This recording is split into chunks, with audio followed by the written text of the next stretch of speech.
ராஜி மேல இருக்கிற பாசத்துல ஒரு பக்கம் முத்துவேல் குடும்பத்தையும் இன்னொரு பக்கம் பாண்டியனையும் சமாளிக்க முடியாம கதிர் பாடுபடுறது உங்களுக்கும் பிடிச்சிருச்சுன்னா மறக்காம இந்த வீடியோக்கு ஒரு லைக் பண்ணி உங்க ஆதரவை தருவீங்க. பாண்டியன் ஸ்டோர்ஸ் அப்கமிங் ப்ரோமோல என்ன நடக்க போகுதுங்கிற ப்ரெடிக்ஷனை இந்த வீடியோல பார்க்கலாம். பாண்டியனுக்கு ராஜி போலீஸ் வேலைக்காக ட்ரை பண்ணிட்டு இருக்காங்கிற விஷயம் தெரிஞ்சதுமே பாண்டியன் ரொம்பவே கோவமாயிடுறாரு. வீட்டுக்கு வந்ததுமே கதிரி ராஜியும் கூப்பிட்டு பாண்டியன் கண்டபடி திட்டிடுறாரு. என் பேச்சை கேட்டுட்டு இருக்கிறதுனா அந்த வீட்டுல இருங்க, இல்லாட்டி கிளம்பி போயிருங்க அப்படின்னு சொல்லிடுறாரு. இன்னொரு பக்கம் கதிருமே பயப்படுற மாதிரி எல்லாம் தெரியல, அவருமே ரொம்ப ஓப்பனாவே சொல்லிடுறாரு. கண்டிப்பா ராஜி போலீஸ் ஆகும், ராஜிக்கு போலீஸ் வேலைக்கு போறதுக்கு தான் பிடிச்சிருக்கு, அதே மீறி நீங்க போசனீங்கன்னா இந்த வீட்டை விட்டு நாங்களும் கிளம்பி போயிடும், எங்களுக்கு ஒன்றும் பிரச்சனை இல்லை அப்படின்னு சொல்லி கதிருமே சொல்லிடுறாரு. வழக்கம் போல கதிர் எல்லாரும் முன்னாடி அசிங்கப்படுத்தினதால பாண்டியன் கோவமா எதுவுமே பேசாம கிளம்பி போயிடுறாரு. பாண்டியனுக்காக பேசுறதுக்காக கோமதி கதிரிட்ட போய் பேசுறாங்க. உங்க அப்பா உங்ககிட்ட வேற ஏதாவது விஷயம் சொல்றாரா, ராஜி டியூஷன் எடுக்க போச்சு அதுக்கு ஏதாவது சொல்றாரா, டியூஷன் எடுக்க போனா போட்டு தானே சொன்னாரு, அவர் இந்த ஒரு வேலைக்கு தானே போக வேண்டாம்னு சொல்றாரு, அவருக்காக இதெல்லாம் பொறுத்து போக மாட்டீங்களா அப்படின்னு சொல்லிட்டு கோமதியுமே போய் கெஞ்சி கேட்டு பாக்குறாங்க. நீ சொன்னேங்கிறதுக்காக தான் நானும் ராஜி கல்யாணமும் பண்ணிக்கிட்டோம், விருப்பமே இல்லாம. நீங்க சொன்னேங்கிறதுக்காக ராஜியோட வாழ்க்கையை நான் ஸ்பாயில் பண்ண முடியுமா, நீங்க சொல்றதை கேட்டு நடந்துகிட்டே இருந்தா ராஜிக்குன்னு ஒரு வாழ்க்கை இல்லையா, எனக்குன்னு ஒரு வாழ்க்கை இல்லையா, எங்க வாழ்க்கை நாங்க வாழக்கூடாது அப்படின்னு சொல்லிட்டு கதிருமே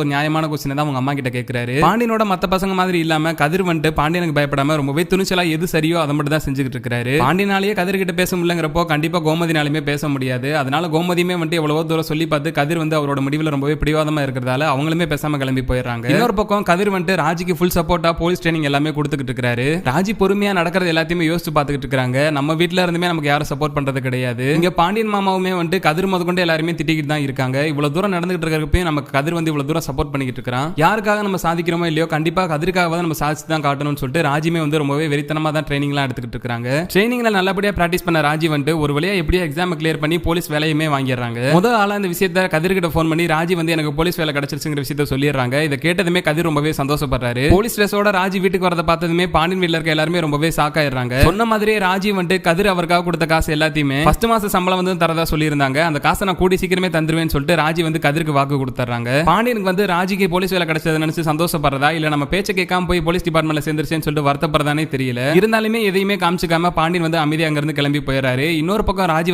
கதிரை கூப்பிட்டு டைரக்டா அவங்க வீட்டுக்கு போயிடுறாங்க. ராஜி போலீஸ் யூனிஃபார்மோட பார்த்ததுமே முத்துவேல் சக்திவேலும் ரொம்பவே ஷாக் ஆயிடுறாங்க. அப்பதான் ராஜி ரொம்பவே தைரியமா எனக்கு உங்க சைடுல இருந்து எந்த ஒரு சப்போர்ட்டுமே கிடைக்கல, எனக்கு ஃபுல் சப்போர்ட் பண்ணது கதிர் தான், கதிர் எனக்கு ஃபுல் சப்போர்ட் பண்ணதுனால தான் இன்னைக்கு நான் போலீஸ் ஆயிருக்கேன் அப்படின்னு சொல்லிட்டு ரொம்பவே பெருந்தன்மையா சொல்லிட்டு எனக்கு இதுக்கப்புறம் மாசம் மாசம் சம்பளம் வர ஆரம்பிச்சிடும், கூடிய சீக்கிரமே உங்ககிட்ட இருந்து எடுத்துட்டு போனேன்னு சொன்னா அந்த நகை பணம் எல்லாத்தையுமே நான் திருப்பி கொடுத்துறேன் அப்படின்னு சொல்லிட்டு ராஜி முத்துவேல் வீட்டுல இருந்து எடுத்துட்டு போன நகை பணத்தை திருப்பி கொடுக்கறா சொல்லிட்டு சவால் விட்டுட்டு அங்க இருந்து கிளம்பி வந்துடுறாங்க. இந்த பாண்டியன் வீட்டாளர்களோட சேர்ந்து கடைசியில பாருங்க இந்த ராஜியுமே இப்படியே முழுசா மாறிடுச்சு அப்படின்னு சொல்லிட்டு சக்திவேல அப்பயும் கூட முத்துவேலை ஏத்தி விட்டுட்டு தான் இருக்காரு. இன்னொரு பக்கம் முத்துவேல் பொறுமையா யோசிச்சு பாக்குறாரு. நம்ம பொண்ணுக்கு போலீஸ் வேலை பிடிச்சிருக்குங்கிறது இவ்வளவு நாள் வளர்த்த நமக்கே தெரியாம போயிருச்சு. ஒரு பக்கம் நம்ம பொண்ணுக்கு போலீஸ் வேலை பிடிச்சிருக்குங்கிறது இத்தனை வருஷமா வளர்த்த நமக்கு தெரியாம போயிருச்சுன்னு சொல்லிட்டு முத்துவேல் வருத்தப்பட்டாலும் இன்னொரு பக்கம் எவ்வளவு துணிச்சலா போலீஸ் வேலைக்குமே ஜாயின் பண்ணி அதை நம்ம கிட்ட பெருமையா வேற சொல்லிட்டு போகுது அப்படின்னு சொல்லிட்டு முத்துவேல் சந்தோஷமும் பட்டு இருக்காரு. கூடிய சீக்கிரமே இது மாதிரி நடந்து ராஜி அவங்க கல்யாணத்தப்ப எடுத்துட்டு போன நகை பணத்தை திருப்பி முத்துவேல் வீட்டுல ஒப்படைச்சாலே இந்த முத்துவேல் சக்திவேலுக்கு அதுதான் சரியான பதிலடியா இருக்கும்னு நீங்களும் நினைச்சீங்கன்னா மறக்காம இந்த வீடியோக்கு ஒரு லைக் பண்ணி உங்க ஆதரவை தருவீங்க.